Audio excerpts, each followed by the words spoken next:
शीर्षक: एक दोस्त की चाहत रखने वाली सांपिन। घने जंगल के एक शांत कोने में एक छोटी सी सांपिन रहती थी जिसका नाम सुरी था। बाकी सांपों की तरह न तो वो शिकार करना चाहती थी, न ही किसी को डराना। सुरी को तो बस एक दोस्त चाहिए था, लेकिन जब भी सुरी किसी जानवर के पास जाती, वे चीखते और भाग जाते। सांप है, गिलहरियां चिल्लाती, ये हमें निगल जाएगी। खरगोश डर कर कहते। यहां तक कि मेंढक भी सुरी की हरी चमकती त्वचा देखकर तालाब में कूद जाते।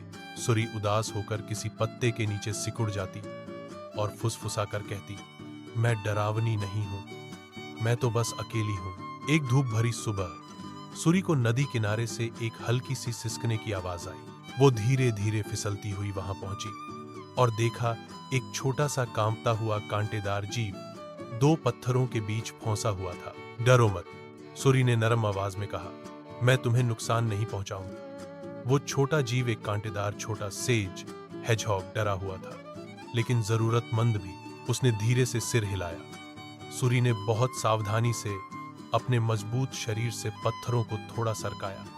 थोड़ी ही देर में वो छोटा जीव बाहर निकल आया। तुमने मेरी जान बचाई, उसने फुसफुसाया। मैं तो बस मदद करना चाहती थी, सुरी ने संकोच से कहा। वो छोटा जीव अपना नाम बताता है हॉबल।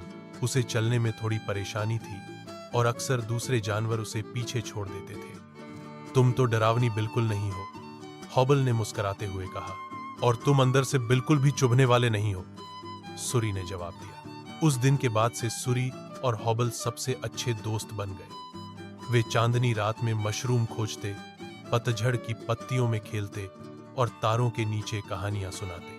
बाकी जानवर उन्हें दूर से देखते और हैरान होते। अगर एक सांप और एक कांटेदार जीव दोस्त बन सकते हैं, तो शायद वे सुरी के बारे में अब तक गलत सोचते थे। धीरे धीरे सब पास आने लगे। एक गिलहरी ने एक अखरोट लाकर दिया, एक मेंढक ने गाना गाया, यहां तक कि खरगोशों ने भागना बंद कर दिया। एक दयालु काम और एक बहादुर दोस्त की वजह से सुरी अब अकेली नहीं रही। अब वो जंगल का हिस्सा थी। अब उसके पास एक सच्चा दोस्त था। सीख: दूसरों को डर या कहानियों के आधार पर मत आंको। कभी कभी सबसे प्यारे दिल वहां होते हैं जहां आप लीस्ट उम्मीद करते हैं।